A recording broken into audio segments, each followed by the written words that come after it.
Bonjour et bienvenue dans ce nouvel épisode d'Ambition Rurale, le podcast qui donne la parole à ceux qui portent un engagement au cœur des territoires. En France, un village sur deux n'a plus ni commerce, ni café. En somme, plus aucun lieu de rencontre. Face à une population qui a longtemps décliné, les modèles économiques classiques ne parvenaient plus à avoir suffisamment de passages pour perdurer.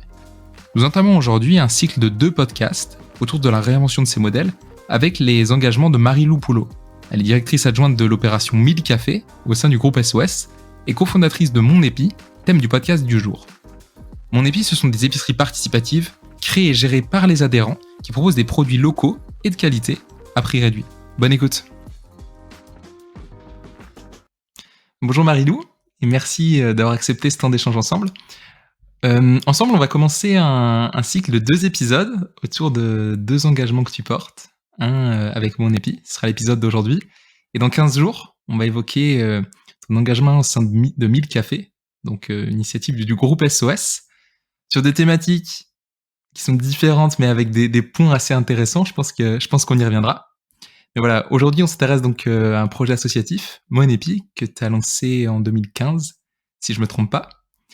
Et en guise d'introduction, je te propose de te présenter, nous expliquer qui tu es et ce qui t'a guidé à cet engagement au sein de Mon Épi. Alors, du coup, moi, si on veut me définir par rapport à Mon Épi, je suis une habitante de Châteaufort, un petit village dans les Yvelines, et c'est là qu'est né, du coup, le principe des épis, qui sont des épiceries participatives, et peu de temps après, Mon Épi.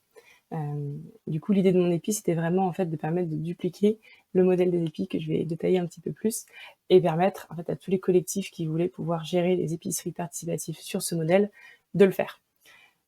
Et donc, en effet, ça commence en 2015 sur Châteaufort, qui est une petite commune de 1500 habitants dans les Yvelines. Il n'y avait pas de commerce, parce que une taille trop petite pour pouvoir avoir un commerce à l'équilibre.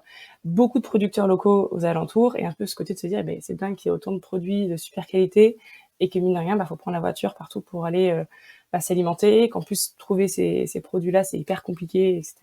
Donc, qu'est-ce qu'on peut faire pour se prendre en main et avoir ces produits sur la commune?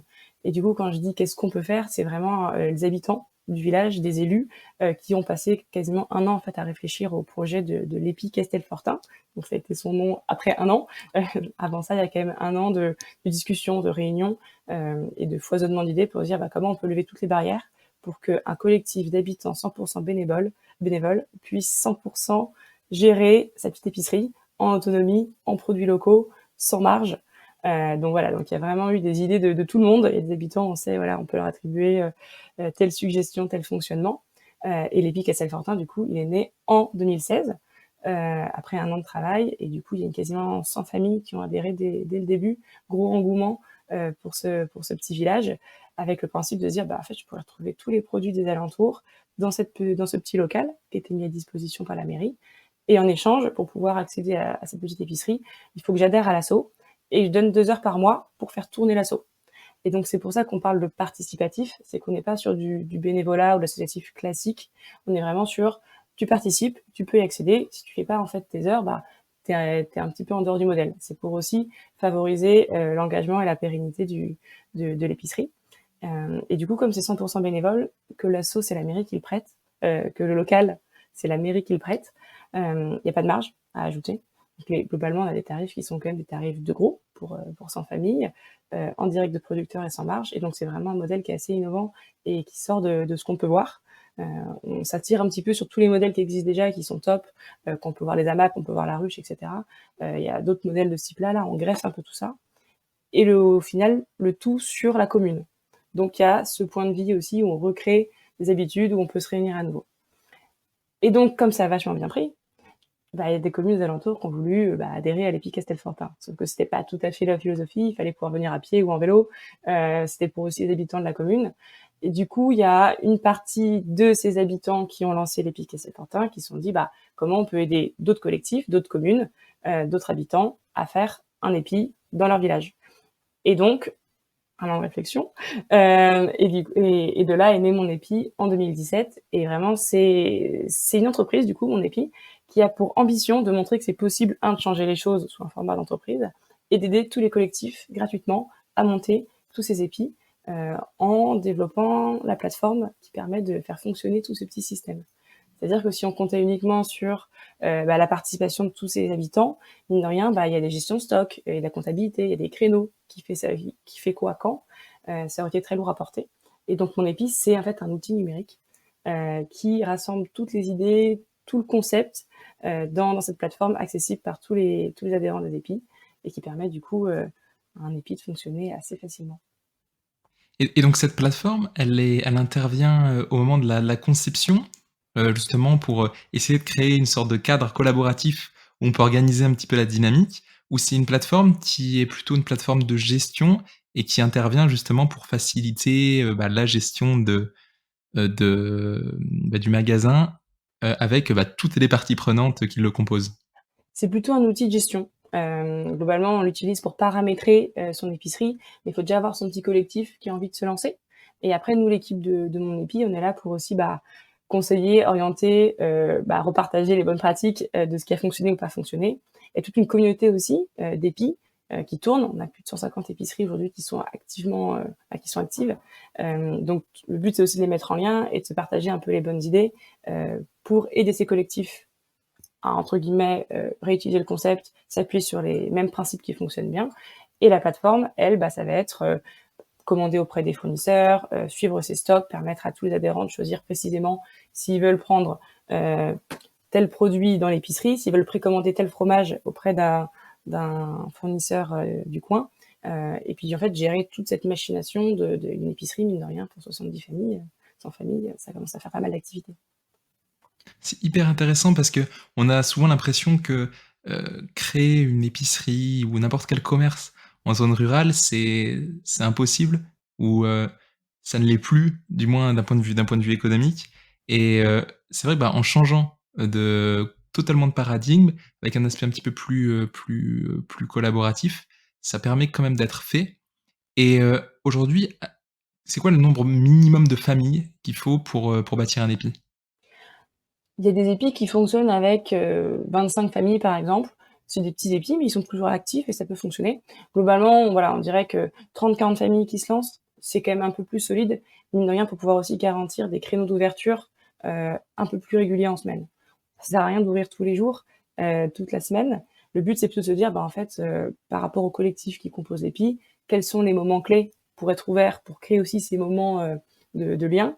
Peut-être que ce sera le lundi soir, le mercredi matin pour récupérer aussi les commandes, et le samedi matin, et éventuellement le dimanche matin. Donc voilà, si on a 4 créneaux systématiques d'ouverture, il faut qu'il y ait des bénévoles derrière. Donc plus on a de bénévoles, plus aussi on peut avoir de l'amplitude horaire. Plus on a de temps pour aussi réfléchir à des animations, des petits événements. On a aussi des épis qui vont à l'épicerie Castelfortin notamment, il y a un potager. Il est géré de manière participative, c'est complètement intégré à la plateforme.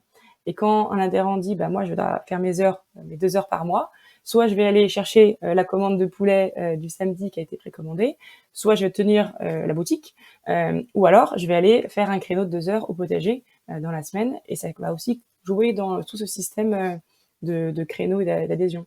C'est à partir de l'outil, on a du temps et des personnes qui sont engagées, et c'est comment on peut les laisser choisir un petit peu là où elles veulent s'engager au mieux. Et avec ce nombre critique, au final, toutes les missions sont couvertes. Oui, parce que c'est vrai que moi j'avais en tête qu'il fallait des personnes pour l'ouverture du magasin, mais il y a aussi toutes les questions d'approvisionnement, d'aller chercher le fromage à droite, les légumes à gauche. C'est pas livré tout ça, il faut penser aussi, à ce qui entre. Ça dépend des fournisseurs. Pour le coup, il y a quand même des fournisseurs qui livrent, d'où le fait notamment d'avoir un créneau en semaine ouvert pour pouvoir se faire livrer par les fournisseurs. Donc il y en a quand même pas mal qui vont livrer. On a pas mal de produits qu'on travaille en précommande, notamment des produits frais. C'est pour éviter d'avoir du gâchis, et donc les adhérents vont commander précisément les yaourts, le fromage ou les œufs ou la viande, et ça va arriver à un créneau dédié. Là, potentiellement, ça peut soit être livré, encore une fois, ça dépend du fournisseur qui peut passer livrer, ou alors ça peut être un des adhérents qui ira, lui, entre guillemets, à la ferme, chercher les produits et les ramener pour toutes les familles qui sont concernées. Donc on a un aller-retour versus 35, et en plus on crée des liens beaucoup plus forts. C'est-à-dire que le producteur, il sait très bien que derrière, c'est directement ses consommateurs. Ça crée quand même une relation qui est beaucoup plus agréable. Donc chaque produit peut être paramétré en vrac, en précommande, en stock, le fournisseur livre ou pas. Il y a vraiment le collectif décide aussi en fonction de ce qui est autour de lui, à quoi va ressembler son épicerie. Est-ce que j'allais te poser la question justement, par rapport aux fournisseurs. On a vu beaucoup se développer ces 10-20 dernières années, tout ce qui est vente à la ferme, en direct producteur. Quel accueil, tu reçois en général de ces producteurs? Est-ce qu'ils continuent, eux, leur activité ou est-ce que c'est un moyen, en fait, de, bah, mettre leur production au service des habitants sans forcément avoir à tenir un magasin sur des horaires donnés? Alors c'est, une débouchée de plus. Pour le coup, c'est quand même une débouchée qui est assez intéressante, qu'on livre ou pas, on a quand même une gestion qui est beaucoup plus facilitée, une commande groupée, des commandes qui sont aussi, informatisées disons, donc le suivi est quand même beaucoup plus facile. Derrière, on est en direct de ces consommateurs, donc c'est souvent quand même un souhait. Quand on est un producteur, on a envie un peu de connaître, qui va l'acheter. Donc c'est souvent bien accueilli. Pour certains, ça peut être aussi un moyen d'avoir uniquement des débouchés via les épis. D'autres vont maintenir, le fait qu'ils tiennent des marchés ou qu'ils ont un magasin de producteurs parce qu'ils ont besoin aussi de ce volume, ou alors ça leur plaît. Mais on rencontre aussi beaucoup de petits producteurs, petits artisans qui ont pas nécessairement, le temps de pouvoir aller chercher, tous les consommateurs et aussi parfois c'est pas nécessairement leur cœur de métier ni ce qui leur plaît le plus, cette partie de commercialisation. Donc au final, c'est assez bien accueilli. Il y a un petit portail dédié pour les producteurs aussi quand ils se connectent pour qu'ils puissent gérer, visualiser les commandes qui montent et cetera. Donc ça a aussi été pensé pour les producteurs, mais c'est vrai que la porte d'entrée, c'est avant tout le collectif qui va créer l'épicerie. OK. Et donc pour les habitants qui souhaitent s'impliquer, est-ce qu'il y a un temps de formation justement pour, apprendre à devenir, épicier, dans un village? Alors, généralement, le fonctionnement un peu type de l'épi, il y a un petit cœur, quelques personnes qui ont l'idée, qui ont entendu parler de ça, et cetera, qui vont se pencher un peu plus sur la question. Ces personnes-là vont aller chercher d'autres personnes ressources pour en parler et constituer le projet.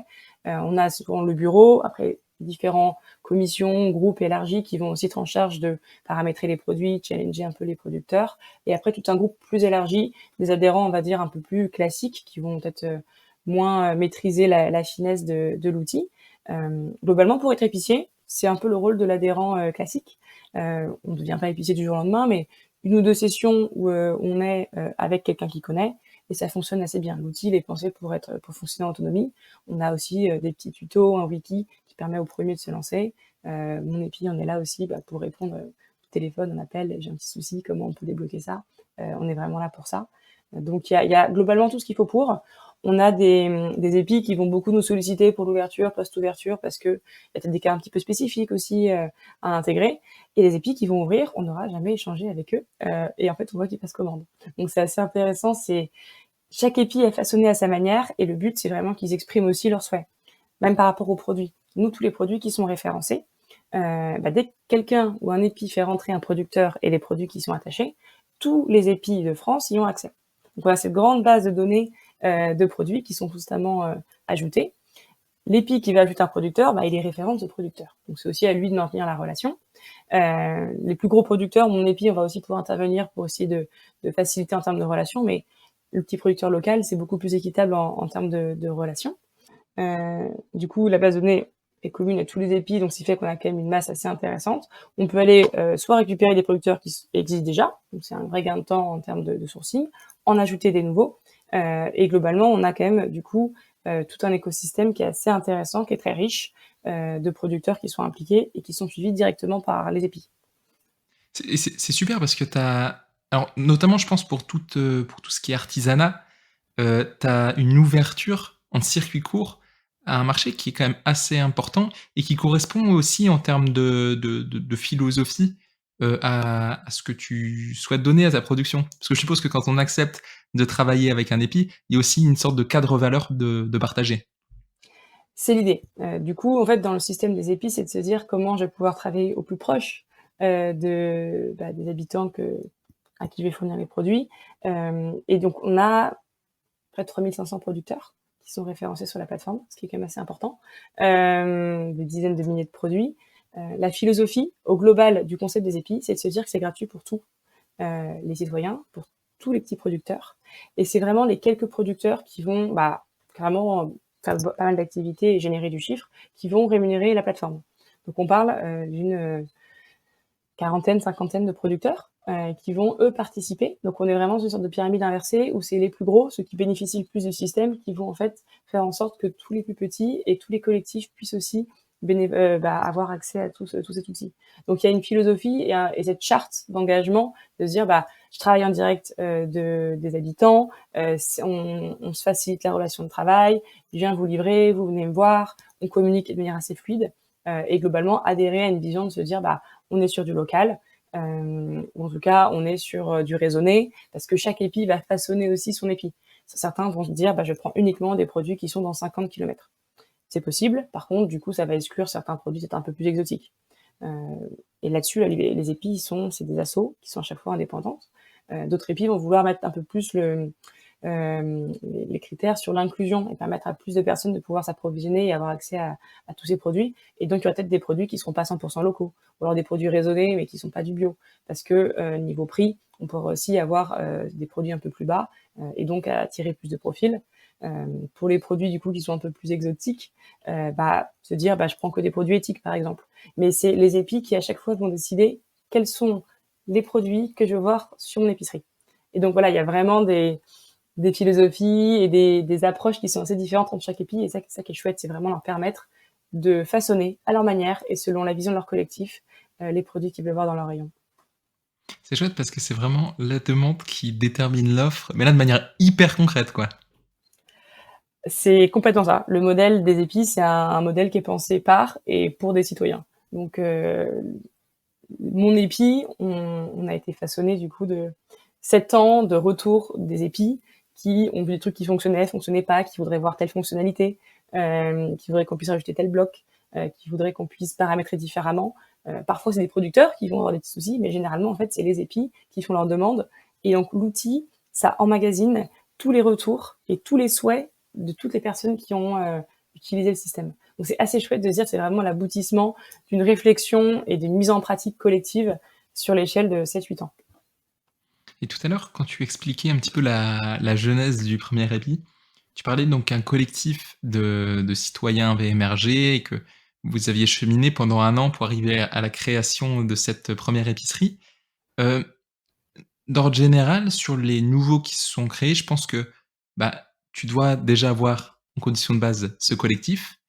Et comment est-ce que quel est ton retour sur, la continuité de ces collectifs à travers le temps? Parce que la condition de base de succès de ce modèle, c'est des collectifs, solides qui perdurent.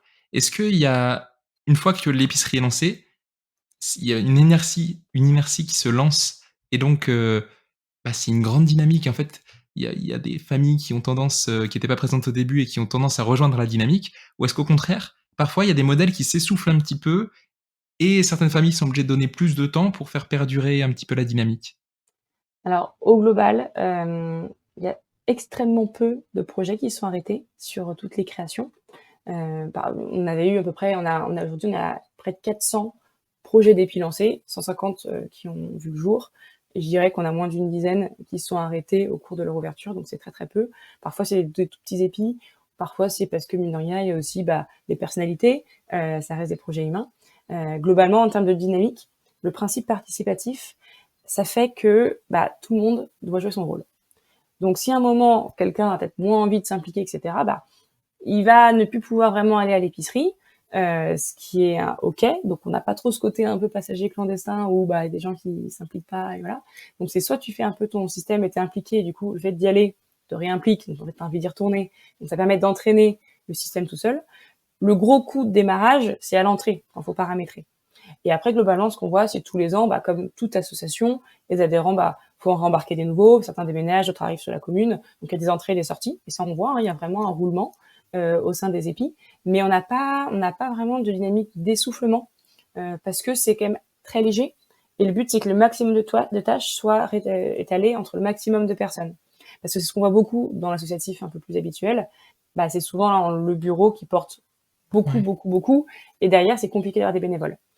Là, je vais pas dire que les personnes qui portent un peu plus les épis, les bureaux et les différents groupes qui sont impliqués sur les produits, la communication, l'animation, ils en font pas un petit peu plus que d'autres peut-être, mais on a la capacité à pouvoir étaler toutes les tâches qui font vivre le lieu. Et puis mine de rien, tous les bénévoles jusqu'au bout, ils font quand même leurs heures. Donc on est sur un système qui est beaucoup plus résilient et ça bat un peu la tendance de l'associatif en termes d'essoufflement. Aujourd'hui, on a des épis qui ont de longues années, qui tournent toujours, avec des beaux chiffres d'affaires, mine de rien, pour des épiceries. On est à un peu plus de 50 000 € de chiffre d'affaires annuel. On peut monter jusqu'à plus de 200 000 pour certains qui sont des gros épis. Donc on voit vraiment qu'il y a une dynamique où il y a un impact économique. On a plus de 300 000 heures, je pense que je vais la mettre 350 000 heures de participation et par des adhérents lambda, en fait. Donc c'est quand même assez intéressant. Le global de tous ces adhérents, tous ces collectifs, tous ces producteurs, c'est mine de rien un impact économique aussi qui est costaud. Et c'est un impact en termes de liens, c'est un impact en termes de lieux qui sont réanimés, un impact en termes de services, un impact en termes d'inclusion. On n'a pas parlé de ça, mais c'est vrai que c'est une plateforme numérique. Donc on pourrait se dire que ça va exclure tout un type de population qui n'utilise pas vraiment d'ordinateur, etc. L'idée de l'EPI, il y a un ordinateur qui est laissé dans le local. Généralement, toujours quelqu'un a un ordinateur un petit peu ancien qu'on peut mettre à disposition sur un collectif. Si on a quelqu'un qui est ancien, qui ne sait pas vraiment utiliser l'ordinateur, Internet, etc., il n'a même pas besoin d'être sur l'ordi. Il peut tout gérer avec des précommandes, avec une petite carte d'adhérent, et l'épicier qui est sur place peut prendre ses précommandes et peut lui faire passer sa petite carte, comme s'il faisait des courses normalement. Donc tous les publics peuvent être impliqués.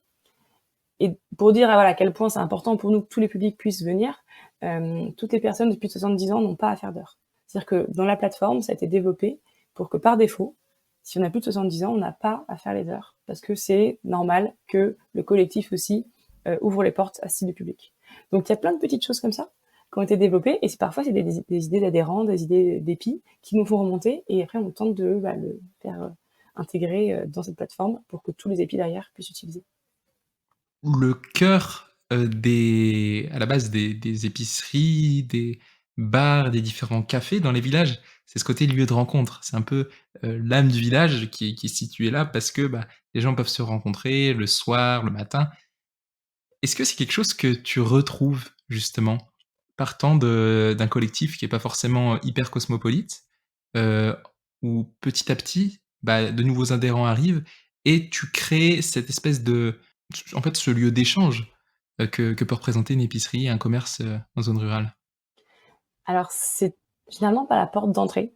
En tout cas, ça l'a pas été pendant assez longtemps. La porte d'entrée principale, c'était, comment on peut avoir des produits locaux. C'était quand même assez militant. C'était aussi un engagement d'avoir un accès à des services.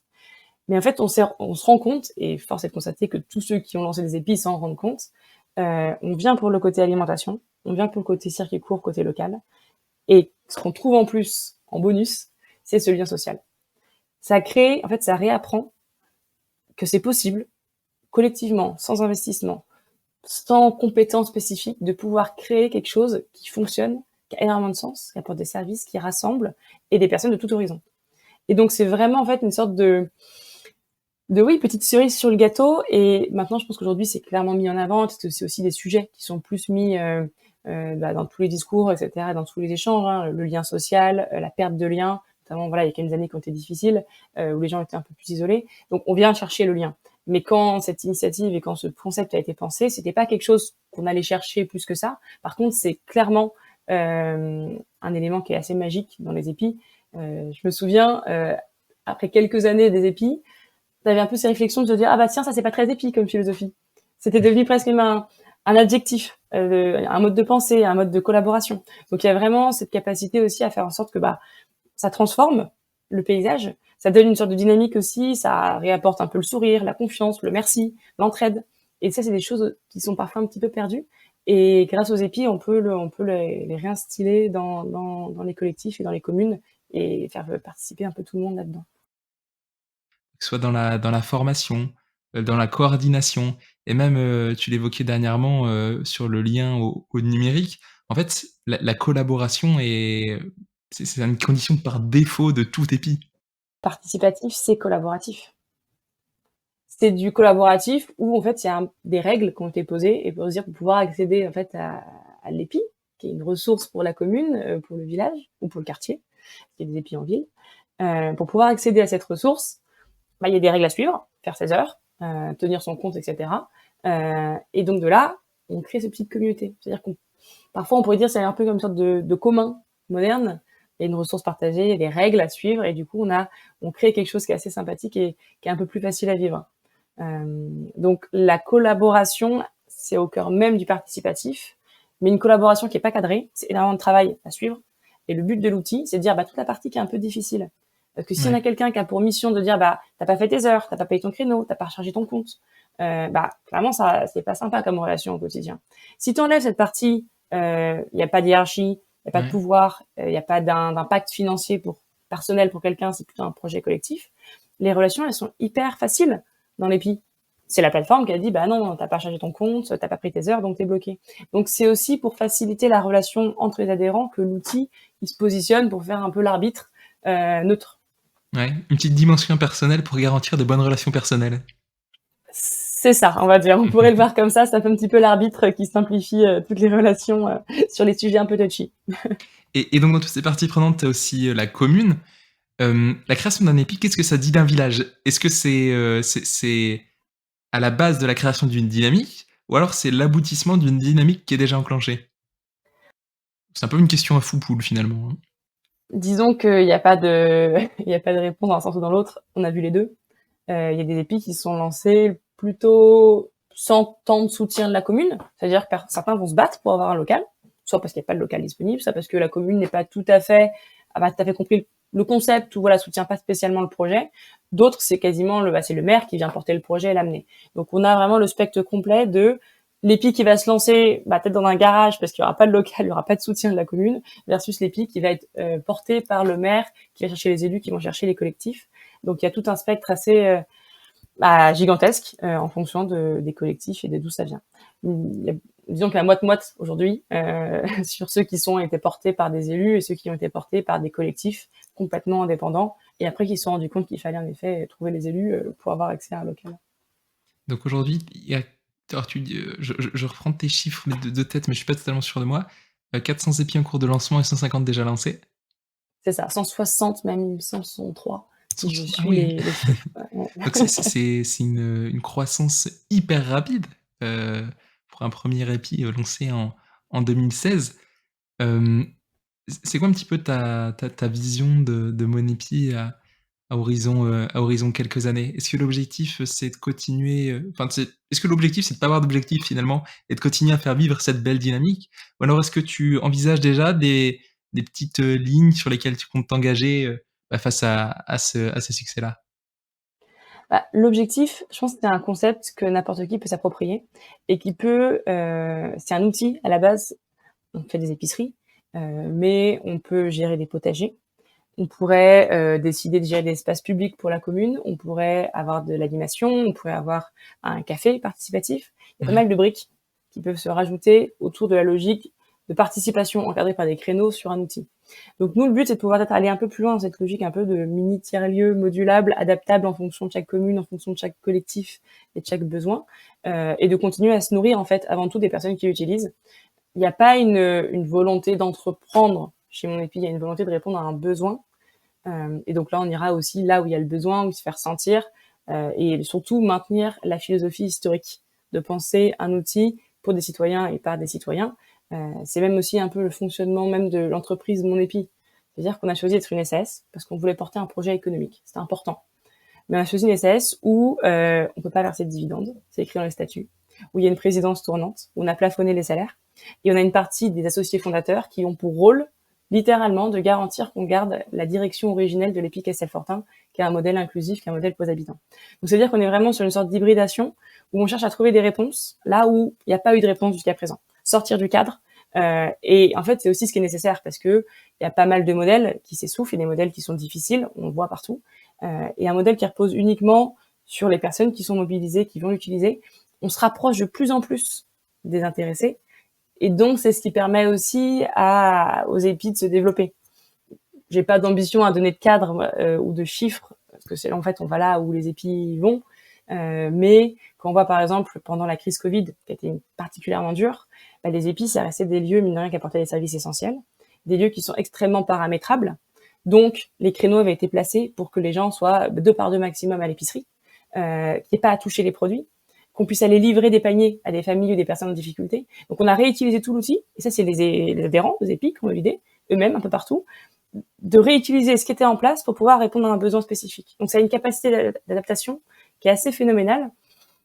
Donc, on va aussi là où le vent nous emmène, mais ça, il y a énormément de potentiel, il y a énormément de besoins. Et je pense que c'est une réponse qui peut aider dans beaucoup, beaucoup de territoires. C'est vrai que l'histoire est incroyable parce que si on résume le truc, c'est quand même parti de on a un besoin dans mon village, on va essayer d'y répondre, à 7 ans plus tard, la création d'une plateforme qui rend possible à peu près n'importe quel projet collaboratif. Il est fou ce chemin. C'est un beau résumé. L'idée, c'était de se dire comment on peut permettre aux citoyens de se réapproprier les besoins les plus essentiels. Ça commence par manger. Si on va un peu plus loin, ça va être aussi d'être faire pousser de l'alimentation. Ça peut être aussi d'aller faire de la commande sur du bois ou de découper se former, s'entraider. Il y a un module de prêt d'objets et de services. C'est un petit module qui se rajoute, les épis l'activent ou pas, un peu comme le Bon Coin, on pourrait dire, mais uniquement pour la communauté de l'épi. Donc en fait, à la place de se dire on va tous acheter des brouettes, en fait, j'ai quelques brouettes que je peux dire, moi je la prête en fait si quelqu'un en a besoin.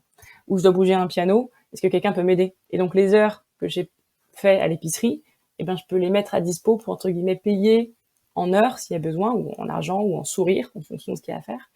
Donc c'est aussi comment on réinstalle sur son lieu de vie des échanges de plus en plus forts. Et le but aussi, c'est de se dire que ça sert à rien plus tard ce module, parce que les gens vont se connaître et naturellement ils vont s'aider. Et pour pouvoir aussi recréer tous ces liens qui sont un peu perdus, etc., l'outil permet de recréer des liens qui ont toujours existé dans le passé. Les gens sont toujours entraidés, ont toujours été là entre eux, ont toujours fait des commandes en groupe dans les petits villages, etc. Donc, on revient un peu à ce qui a pu être connu, mais on le simplifie, on l'optimise et on tente de le rendre ça un peu plus fun via cet outil. Du coup, le but, c'est de le réimplanter, recréer ces méthodes de fonctionnement et d'entraide, recréer ces liens au sein de communautés. Et après, en fait, l'outil sert à rien. Et c'est génial. S'il sert à rien, c'est qu'il a réussi son objet. Il y a tellement d'exemples en fait qui sont possibles.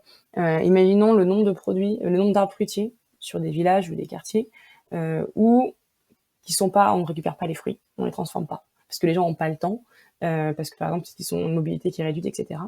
On peut tout à fait imaginer de se dire, dans les créneaux qu'on met à disposition, parce qu'il y a des adhérents qui font tous 2 heures par mois, 30 familles, c'est 60 heures par mois. Qu'est-ce qu'on fait de ces 60 heures de temps, cette richesse de temps? Qu'est-ce qu'on en fait? On peut gérer l'épicerie, mais on peut aussi dire qu'on va aller récupérer avec 5-6 personnes toutes les pommes chez Nicole, et on va faire de la compote. Et du coup, il y a la moitié qui va à Nicole, parce que c'est ses fruits, etc., l'autre moitié qui est redistribuée dans l'épi. Et donc, en fait, sur place, il y a énormément de richesse. Le problème qu'on a aujourd'hui, c'est qu'on ne sait pas comment s'organiser pour y accéder. On ne sait pas comment faire collaborer les personnes entre elles. On ne sait pas comment les mettre en lien. Et donc, l'outil, il apporte ce moyen, et ce qui, du coup, permet en effet d'envisager des choses qui sont très chouettes. Et mon épi, ça a été du coup un moyen de mettre en lien des retours de personnes un peu partout, de construire avec des retours de tout le monde. Et donc l'outil lui-même fonctionne un petit peu comme un épi fonctionnerait, avec du soutien de bénévoles, des retours, de l'écoute, de la confiance. Et donc tu m'évoquais aussi le fait qu'au sein des épiceries, il y avait aussi petit à petit ces espaces d'échange qui sont créés avec des modules bar-café, c'est ça? Oui, du coup, il y a l'épicerie qui était le cœur d'activité, il y a le module potager, il y a le module de service et d'échange d'objets. Et du coup, il y a un module de café-bar participatif, pareil, qui est greffé au sein de l'outil. Donc, toute la partie de créneaux, de stock, de comptabilité, de gestion, c'est complètement intégré dans l'épi en lui-même. On active ou on désactive le module. Et ça permet de pouvoir se gérer un petit comptoir de café-bar pour les adhérents. Et donc, de recréer aussi cette dynamique chère au quartier, chère au village, d'avoir ce lieu où on s'installe et on a des petites boissons à consommer. Et donc, voilà, on a aussi développé ça parce que c'était, encore une fois, des demandes d'épis qui avaient de leur côté un café asso, etc., qui voulaient voir comment l'intégrer. Et donc, on est allé répondre à ce besoin pour apporter cette dynamique de petits cafés participatifs. Et on se rapproche petit à petit de ton autre casquette qu'on évoquera dans 2 semaines et avec 1000 cafés, donc au sein du groupe SOS. Merci beaucoup Marilou pour cet échange autour de Mon Épi. Puis je te dis à dans 15 jours pour évoquer cette seconde casquette tout aussi participative et collaborative, je pense. Oui, tout à fait. Merci beaucoup, Corentin. Hâte de t'en reparler. À bientôt.